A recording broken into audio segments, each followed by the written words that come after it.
Hello, everybody, and welcome back to another edition of the Roy Report. I'm your World 2IC, and we're going to continue our coverage with the Israeli war. I'm going to try and blow through this quick because I feel I still have the responsibility.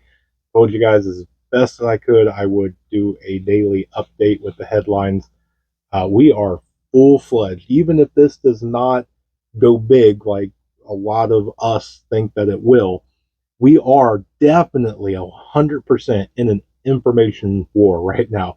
The amount of news that is uh, pictures and video and trying to decipher what's propaganda and real and all that. We are definitely at the very minimum in a information war.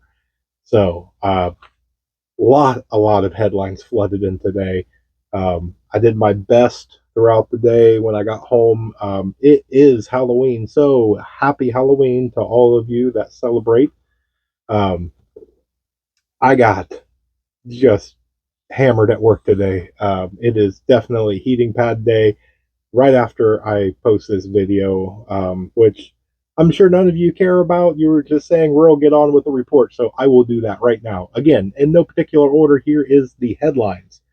So a new picture was posted of Hezbollah chief walking into a room with a picture, and in the picture hanging on the wall, it says Resistance Axis Operations Room. Now, these seem to be followed by a bunch of things of yesterday, and I've seen some more today of teasing for the speech that this person is supposed to make this Friday, November 3rd. Keep that date in mind because I will bring that up a few times in these headlines. Because there are rumors going around. Again, please listen to that word rumors that this might be an official attack message, speech, whatever on the 3rd. So, is it? I don't know. Is it something to panic back about? No. Okay. Right now, no. It's just words. So, data point. Next, more attacks and stronger attacks are happening in the oil fields in the U.S. military bases in both Iraq and Syria. Now, why is that important and why is that a data fact? Um, if you look, and we're not going to get into the other part, I'm just going to make a sentence of a data point. There was a huge failure on intelligence when this all happened on October 7th.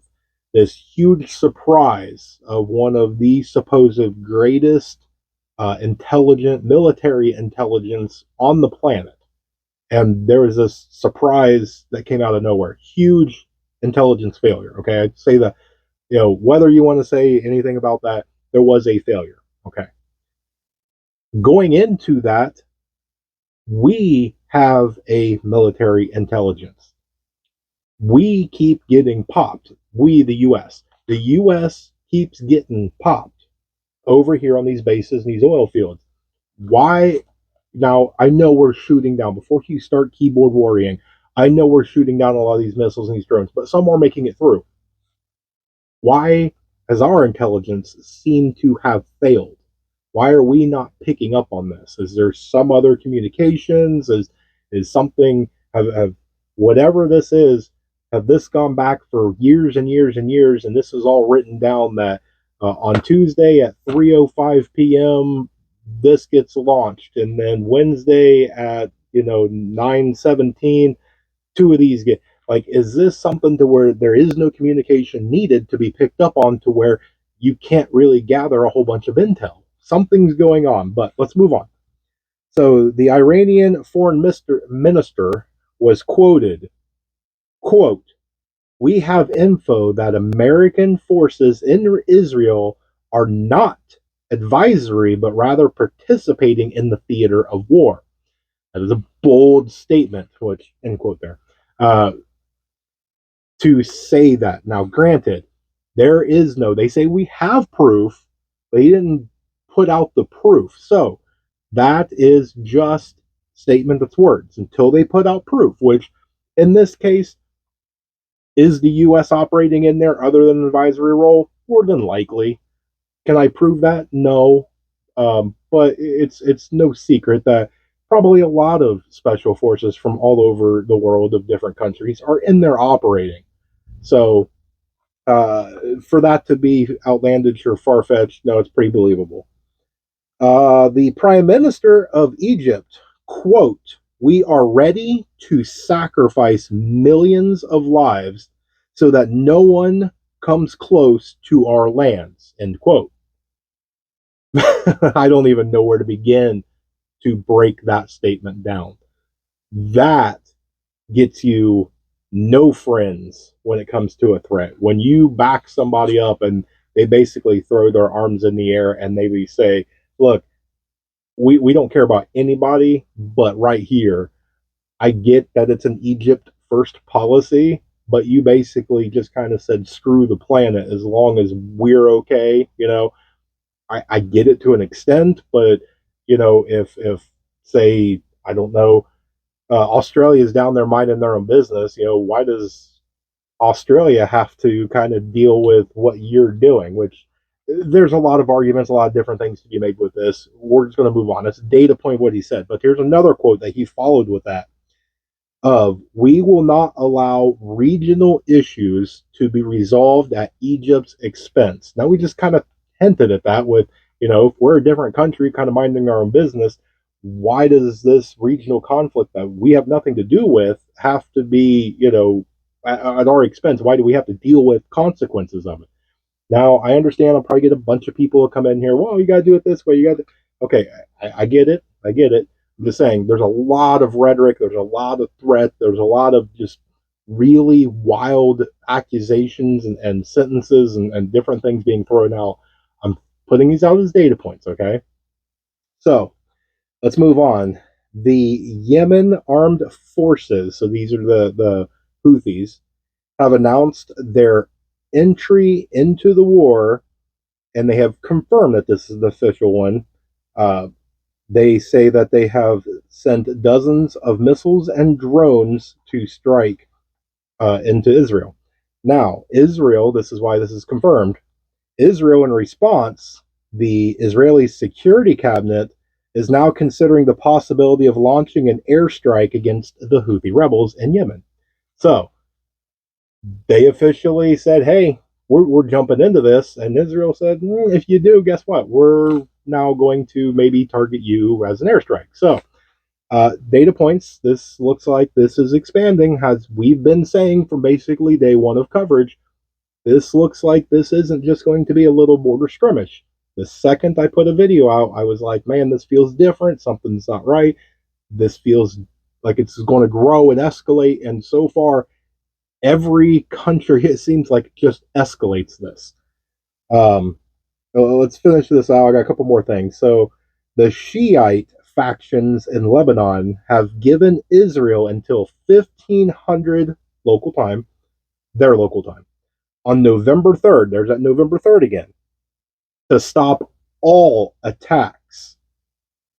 So, now they gave, again, we talked about this another one, when the cyber went to give out their threats. They gave a date, a time, something's going to happen, you got to do this. They gave you an ultimatum, all that. They're doing the same thing here. So they gave a specific time and date and what they expect to be done by that date, or they will do something about it.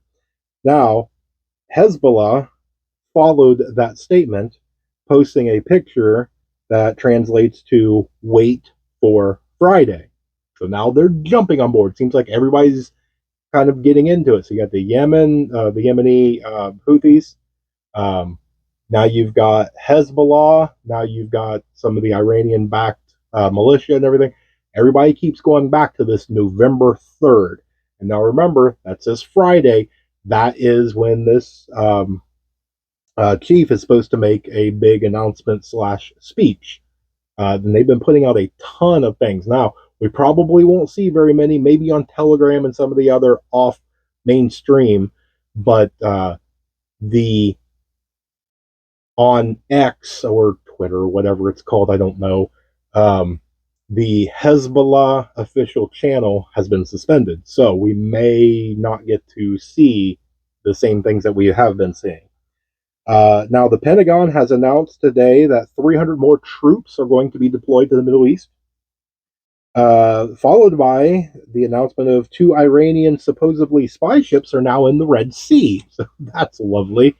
So here we go. We're building up this huge naval and ground force and even air force. All these countries are coming into one spot. Okay. Um, Now, let me end with this last one. The Houthi rebels posted a picture of the, and I think I pronounced this right, Dimona nuclear facility with the caption of under the picture that says, "We will not hesitate." Now, I don't know what more I need to go into something like that. That is basically a thing of, hey, we don't have a nuclear weapon, but when you have a nuclear facility and I can hit that, then it becomes my nuclear weapon. Now they're jumping in board. It's bad enough when you have things like North Korea wanting to spout off and say, hey, we've got nuclear weapons, we can use it, because you kind of have to take it a little bit serious because they do. And they probably are willing to use it. So now, when you have some of these small groups going, hey, we're not a big monstrous country with a huge budget and all this other stuff to have a nuclear weapon, we can just target a nuclear facility and, de facto we have one. So will they do it? Yeah, they probably, would do something like that. This war is completely different. This isn't about so much as a land grab or anything like this. This really kind of, to me, my opinion, boils down to just two people just are not going to get along at all, and they are forced to be neighbors. This isn't the thing of you and your neighbor, and one of you can move out and it's done, or you can live side by side hating each other and just deal with it. This is constant, back and forth. And the thing with the ceasefire, as much as I want peace, a ceasefire will not work because a ceasefire ends. A ceasefire is just a few hours, a few days, maybe a few weeks, whatever. But then all this fighting starts back up and you solve nothing. Yeah, you get some humanitarian aid, you get some injured out, you get some whatever.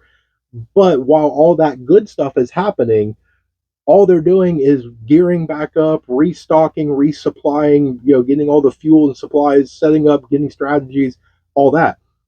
So a ceasefire really helps nobody, and it doesn't do anything to either side in a negative way. So, no, I don't think a ceasefire is a good thing. Now, I actually had somebody reach out to me and go, "Hey, man, what side are you backing?" Listen, not my fight, okay? And if you got to unsubscribe from that, feel free, okay? I'm not picking a side. I don't know what's going on. I, I can see, and I follow a lot of people that probably you guys do, and they have, come out and supported one. And that's great. That's their channel, and I still watch them. I'm not saying I disagree with who I follow. And if you feel that strongly about one side or the other that you're going to support, there you go. And it's one of those ones where I don't know what's going on. I can't fully decide and decipher because I'm not boots on the ground to know the history of everything. All I know, and this is going to be me, is there is a lot of death and destruction happening. Okay. Now, what does one side deserve it? I don't know. I don't know what's really started all this. I don't know really what's going on. We only get fed the information that is allowed to come out. Yeah, you can kind of go underground and then get some of the back channels and things like that. But who's to say that it's still not propaganda? Okay. So my thing, you're not going to do it right now on this or this channel. This is a neutral channel. Okay. I'm not saying one side should win or shouldn't win or anything. I'm saying that there is people on both sides that are dying that don't deserve to. There is people on both sides that are suffering. There is people that are going to have negative consequences from this. Now, whether that's justified or anything, you guys have at it, and you guys can go through and back and forth and all that. Because while all these people that I watch, whether it is at the store, whether it is at work, whether it is, just generalized out in public, while I watch these people bicker back and forth about whose side should win and whose side is bad and whose side is evil and all this other stuff, I'm prepping. I'm gathering my supplies. I'm doing my thing because me to take my time to walk into that conversation that I wasn't even invited to and start spouting off about things that I cannot prove. I can only go in with, well, I saw a picture on the internet, or, I this or that, or, it's just me, okay? And it's completely fine on however you feel. I'm not going to say you're right or wrong. The only thing that this channel does is get ready for what is about to happen, because this is escalating. Status quo, I think, is completely broken. If you disagree, fine. That's what freedom's all about, is disagree with me. I'm sure I'll get it in the comment section, and that is fine. That's all great. If you disagree with me that much, then, no hard feelings. We're probably just not going to vibe, and this channel's just not for you. If you find this information great, awesome. Let's hang out. Let's be friends. I interact with a lot of you guys. I was talking with one of the guys last night on Telegram. We went back and forth for a little bit. I try and interact because prepping is a community, and I hate watching the people in this community fight and bicker back and forth. And they fight about the stuff that doesn't matter. It really doesn't. Well, the silky saw is better than this saw, or a life straw over a mini Sawyer, and just prep, okay? Unless somebody's like, well, if you drink a gallon of bleach, you'll like, no, don't drink bleach. Don't do that, okay? Yeah, you can step in and go, don't do that. Maybe not. Maybe it's natural selection, like, hey, if you really want to do that. But in the serious sense, maybe stop that. But when somebody comes in and they're like, hey, you have a cheap knockoff China knife, it's a knife, it's sharp, it's what I can afford, it's what I have, I can make it work. Be happy, walk away. If they are that concerned with what you have, then you probably don't want them in your mag or your tribe anyway. Be very selective about who you have in your circle. You're not trying to impress anybody. You're top of the line, fancy, huge caliber, extended mag, red dot, million times scope with, whatever this and that and sling. And I'm not impressed. I'm really not. And it's one of those ones that, if you go to the gun range to watch these two, and most of the time they're friends and they're just kind of pushing at each other. But I will seriously, and this was probably maybe last year or so, I watched these two guys argue back and forth about if a 380 or a 9 is better, while I'm in my head going, well, they're kind of the same thing. And there was like this and this, and this is this, and they're going back and forth and all this other stuff. And then when they bring their targets back, and I'm like, well, it doesn't matter because neither of you can shoot. If you guys could hit a target, then maybe it matters. But I didn't say it out loud, but one of those ones. Most of the time, when people come at you and attack you, it's because they're trying to cover for themselves. So when somebody says, you're doing all this all wrong, you're not spending enough money, you're not, okay, you just walk away. Don't impress. You want to impress me? When the balloon goes up, survive. I don't care how you do it, just survive. Have your preps, have your skills, have everything to go. And then when they're running around with a chicken with their head cut off, freaking out because their $85 billion whatever breaks and they don't know how to go get fresh water or, do any of the actual stuff that prepping is about, and you can sit back with your cheap China knife and go, seems like I'm doing okay. So enough of me ranting. Sorry about that. I tend to do that. Okay, I'm going to go and get me a heating pad, and I'm going to go lie down for a little while. I do have some fun things coming up. I just realized when I posted my trip to the gun store that you guys really love that, so I have another one coming up. So stay tuned for that. Um, do all the fun YouTube things, hit the like, subscribe, hit the bell for notifications, so that way you can be notified for all the future content that's going to be coming out. I got a bunch of fun things. I'm working on a bunch of projects. We got the giveaway video that I'm going to hopefully drop soon. We'll just leave it at that. So more information to come. Remember to remain united. We're all prepping this together.